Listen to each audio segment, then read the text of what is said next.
So you posted the song Richmond, North of Richmond on August 8th, 2023. I remember I was at work that day when it went up, yeah. So it blew the fuck up, straight to number 1 on the charts, tens of millions of views and listens.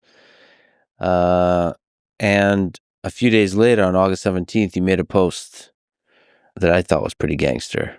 It was beautiful and gangster. So one of the things you said is, it's been difficult as I browse through the 50,000 plus messages and emails I've received in the last week. The stories that have been shared paint a brutally honest picture. Suicide, addiction, unemployment, anxiety, depression, hopelessness, and the list goes on. And then you went on to write, people in the music industry give me blank stares when I brush off $8 million offers. I don't want 6 tour buses, 15 tractor trailers, and a jet. I don't want to play stadium shows. I don't want to be in the spotlight. I wrote the music I wrote because I was suffering with mental health and depression. These songs have connected with millions of people on such a deep level because they've been sung by someone feeling the words in the very moment they were being sung. No editing, no agent, no bullshit. Just some idiot and his guitar. The style of music that we should have never gotten away from in the first place. So, huge props for that. For walking away from lucrative multi-million-dollar record deals. And I'm sure the money that was just coming your way. Huge props. Moments happen where, the world tests you, and integrity is what you do in those moments. So huge props for that. What was your philosophy? What was your thinking behind that? It was all those messages I got.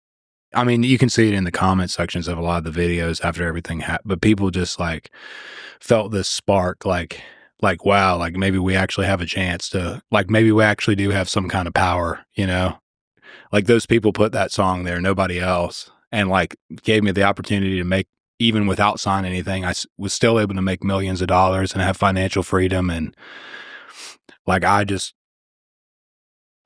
felt like, if I was going to do anything like that I'd be betraying, I would be taking those people and almost betraying them somehow, I hate the big machine just like everybody else. And the last thing I'd want to do is ever support it or be a part of it. I want to watch it crash and burn, See, this is the really important thing, is whether it was betrayal or not, we'll never know. But you felt that it was, and to have the integrity to walk away from the bag of money when you felt that way, that's fucking epic. It was also, you got to think, a couple months before this, of course I had a wife and kids that I loved, and I had a lot of really important things to live for, but I didn't have a whole lot to lose. None of this was even really real. I didn't care about that. I didn't care to lose this just as quick as I got it. This didn't mean anything to me. It just meant something to me that that I could do something for, it's even if I'm not smart enough to figure out how to fix some of my own problems in my life, the fact that I felt like I could help fix somebody else's, that meant a hell of a lot more to me than that's what I didn't want to lose. I didn't want to lose those people's trust or feel, you know what I mean? Yeah. And so I've just tried to make every decision around as best as I can, what I think the right thing is to do. And who knows what the hell the right thing is to do, but I just try to follow, we all have that little voice in us like that. We all have and I think sometimes we mask, it's hard for us to listen to that little voice, whether it's whether it's our gluttony or our lust or our, we numb ourselves with medications or with alcohol, or we scroll on YouTube for 4 hours a night, and instead of, because we don't want to listen to our conscience. But there is this very intelligent, discerning thing inside of us that's able to tell us what's right and wrong, and it's a spiritual thing, I guess. And I just try to listen to that when I can. I don't know. I just still feel like I haven't done enough. I think you did a lot. I think you're an inspiration. You've helped a huge number of people, and you're also an inspiration to the other side of it, which is the artists and just to humans to have integrity. I don't think people realize how much of a test of integrity fame, money, power also is. Rogan and I talk about this quite a bit. We get to see, Joe especially, but I've had a bit of the same. You get to see people become famous, and you get to see how they deal with that. And it's not easy. A lot of people will sell themselves a bit, sell the soul a bit, give away a bit of their integrity, of the spirit that made them who they are. You get caught up in the wave of it, and so to keep on holding on to that's a powerful thing. That's a really, really that's all I powerful got though, Yeah. When you lose that, what the hell are you? Like, and you see it, like you see these celebrity people that just like they fall off this, they go off the deep end. It's like, you have to have something in your life to keep you centered and to keep you, your whole perception of reality and like your just existence in reality is all contingent upon this sort of like this center that you exist in. And you have to, if you don't have that, then you're just flying through space. I mean, we're all just riding on this rock that's going who knows how fast. Mm-hmm.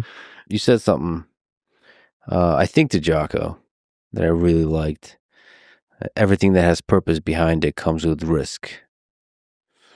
So there in that moment, you're taking a hell of a risk. I was terrified.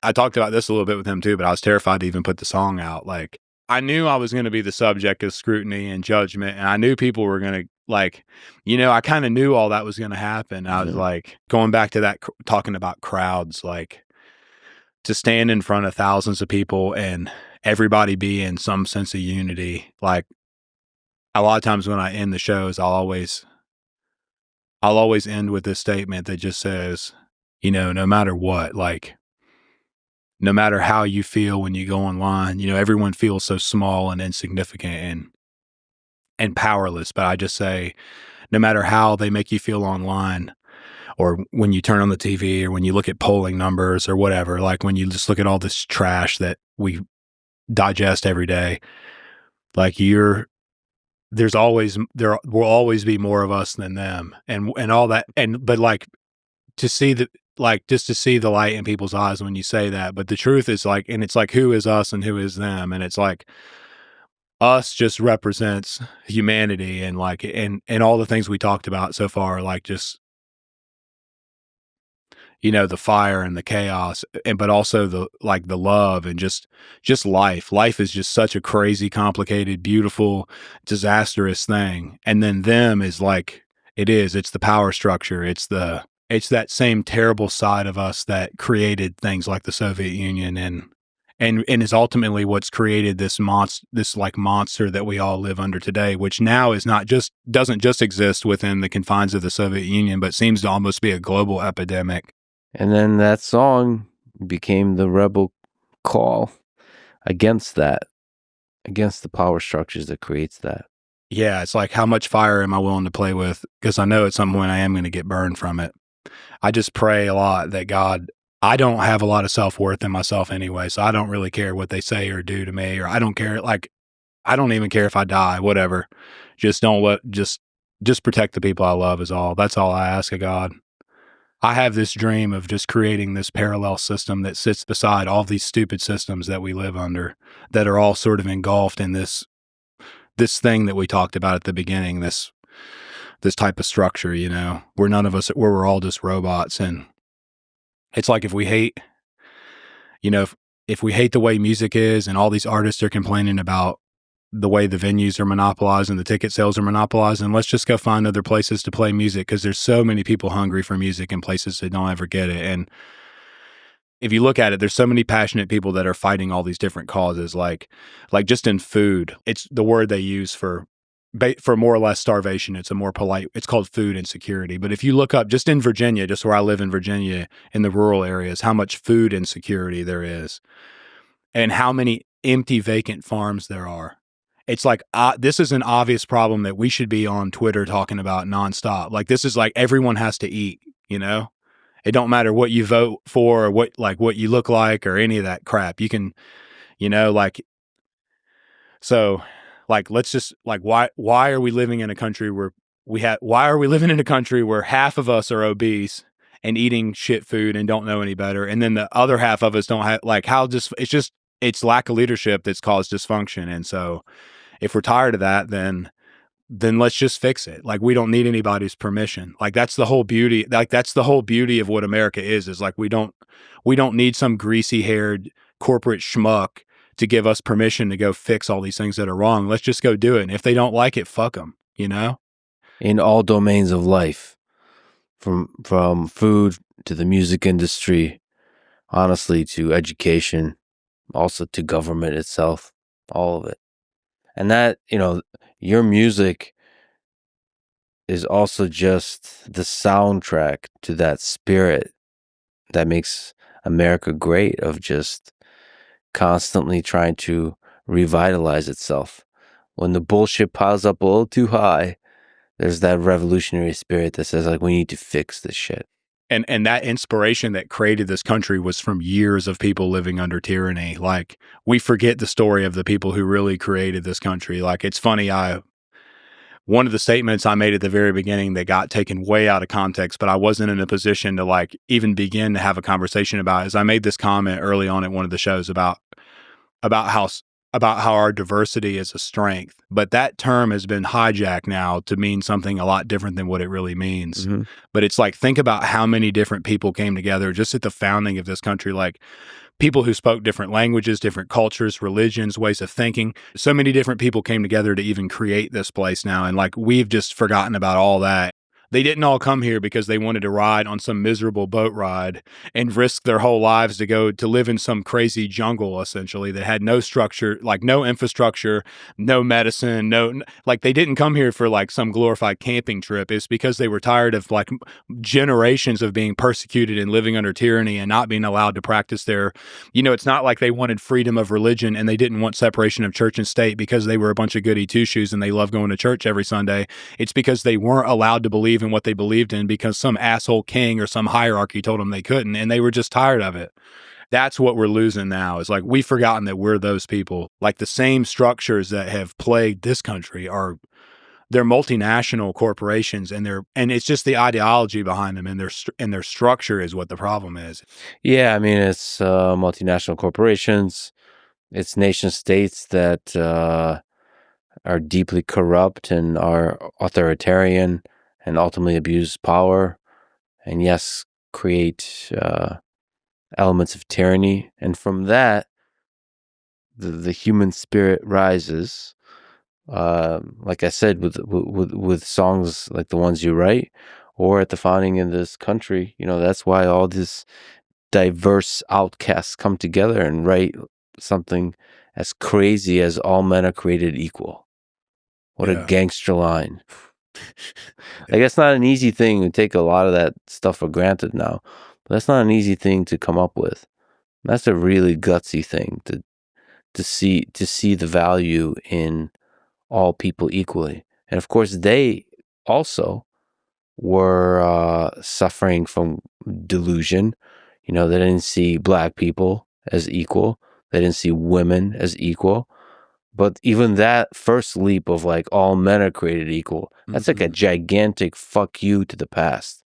Taking that leap forward really took a lot in an age and a time when it probably sounded and it's not like they just made a statement and put it on Twitter. Like, they like, think about how much, just think about the insanity. Like, I can't even conceptualize the insanity of what took place from the time that, like, even from the Revolutionary War until now, to try to preserve that idea. So much has happened and so much sacrifice has been made and just so many hours of labor and thought and intensity. Even the 20th century has got 2 world wars. And, especially in the Second World War, the United States played a very crucial role. And there was a lot of ideological, like, battle of ideas going on at that time. Yeah. Of the role of war and peace, of the role of the United States as the center place for the ideal of human freedom and human rights. Yeah, we continue to innovate. So